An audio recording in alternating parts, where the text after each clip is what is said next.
Hi everyone, it's Kate here and welcome to this short video that I finally managed to record. So it's been quite a long time since I posted new videos and a lot of stuff has been happening, but I'm finally back, yay. So in this video, I just wanted to do a quick kind of version of the video that I have on my Patreon.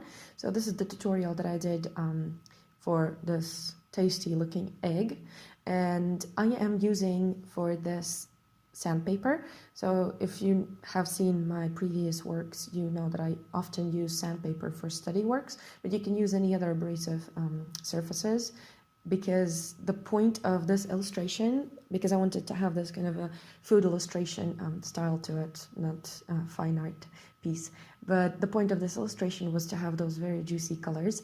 And as you've seen from the color selection, you might have noticed that I don't use any whites at all. Even though the egg white is white, I am not using any whites for the colors for this drawing at all.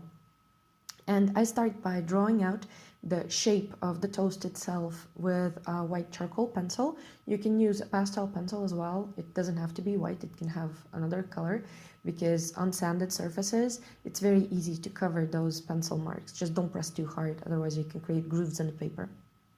And I am sketching out all the objects that I see on my plate, and actually I didn't want to draw the plate, I just wanted to draw the toast itself. And then I am rubbing away the line marks just a bit so that they are not too distracting, not too prominent, with cloth. So that's just a microfiber cloth, but you can use any cloth as long as it doesn't leave any small bits and pieces on the paper, because it's quite abrasive. And also, one more thing, do remember that working on abrasive surfaces, you can easily rub away your fingertips, so be careful when rubbing. And I start with the yellow of the egg, and usually I start with the background and the objects that are farthest back, and then I go kind of towards the foreground. But here I worked the opposite, because it just felt kind of right to actually start with this kind of center of attention, the yolk of the egg.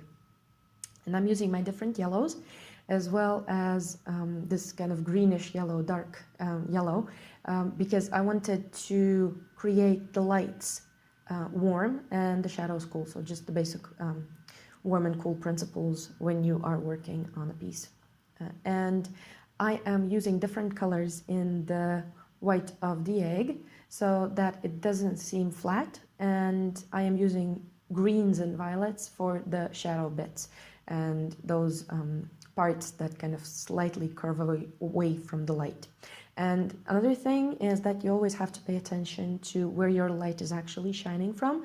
So before you even start work, it's a good idea to have a good look at your reference, be it a photo or real life, and just to think about where the shadows are and where the lights are, just so that you have that basic shape in place when you're working in color. Also, another great tip is to create a thumbnail sketch, just something to kind of separate the lights from the darks, and it's going to help you actually when you're working on a piece.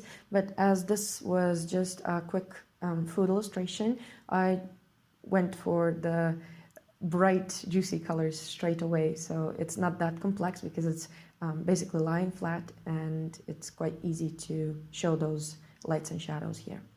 And another thing about the tomato, I wanted that part of the bell pepper, if you see that tomato on the top left, I wanted just a small part of that bell pepper to kind of shine through, and in the whole tutorial I speak more about it.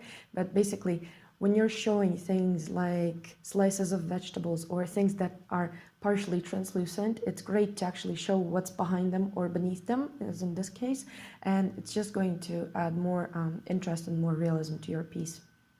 So there's just that a little hint of green that I mixed in with the red, so that it kind of looks as if the bell pepper is actually shining through.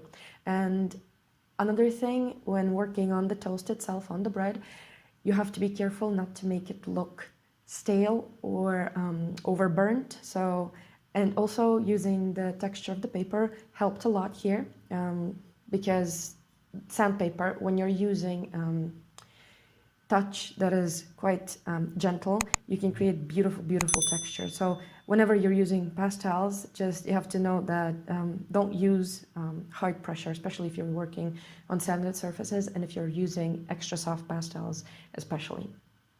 But anyway, here I'm also adding shadows to my tomato and to the toast itself, and I'm using greens and violets mixed in together, so this just adds that coolness to my shadows as well.